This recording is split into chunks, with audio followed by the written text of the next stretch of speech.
यह कहानी आधारित है बैल और गधा पर। कहानी जरूर सुनिए। एक समय की बात है, काशी में कई वर्ष साथ रहकर दो पंडितों ने धर्म और शास्त्रों का अध्ययन किया। शिक्षा पूरी होने के बाद दोनों विद्वान अपने अपने गांव की ओर चल पड़े। तब यातायात के साधन तो थे नहीं। लोगों को एक स्थान से दूसरे स्थान तक जाने में कई कई दिन लग जाते थे।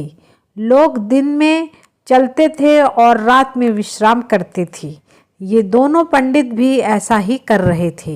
एक बार दोनों नगर के सबसे धनी व्यक्ति के यहाँ ठहरे। उसने उनके रहने की व्यवस्था की और फिर अपने लोगों से कहा कि दोनों महान भावों के भोजन का भी बंदोबस्त किया जाए। इस बीच समय पाकर धनी व्यक्ति दोनों के पास पहुंचा और उनसे चर्चा करने लगा। धनी व्यक्ति अनुभवी था। वह जान गया कि दोनों पंडितों में बहुत ज़्यादा घमंड है। साथ ही दोनों एक दूसरे को मूर्ख समझते हैं। उन्होंने दोनों से अलग अलग बात कर एक दूसरे के बारे में भी पूछा। जो जवाब मिले वो धनी व्यक्ति को दुखी कर गया। उसने मन में विचार किया कि ये दोनों काशी जैसी जगह पर वर्षों अध्ययन करके आए हैं, लेकिन एक दूसरे का सम्मान करना नहीं सीखा। बहरहाल भोजन का समय हो गया। धनी व्यक्ति ने दोनों को बड़े आदरपूर्वक भोजन कक्ष में बुलाया। एक की थाली में चारा और दूसरे की थाली में भूसा परोसा। यह देखकर दोनों पंडित आग बबूला हो गया।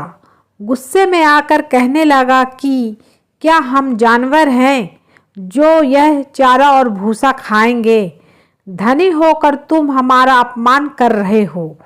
यह लक्ष्मी द्वारा सरस्वती का अपमान है। इस पर उन्होंने बड़ी ही सख्ती से जवाब दिया। एक को थाली में चारा और दूसरे को भूसा परोसा गया है।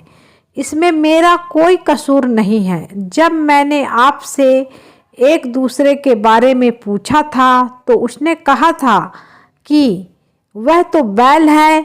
वहीं दूसरे से पहले के बारे में पूछा था तो उसने कहा था कि वह गधा है। आप दोनों ने ही एक दूसरे को बैल और गधा बताया, तो मैंने उसी हिसाब से चारा और भूसा थाली में परोस दिया। इतना सुनते ही दोनों ज्ञानियों की आंखें खुल चुकी थीं।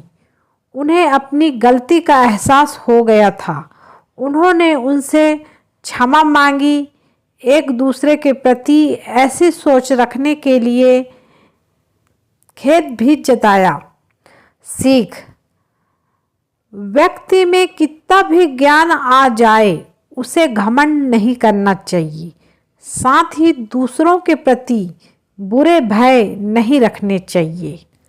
संसार के सभी व्यक्ति को इस कहानी को सुनकर सीख जरूर लेना चाहिए।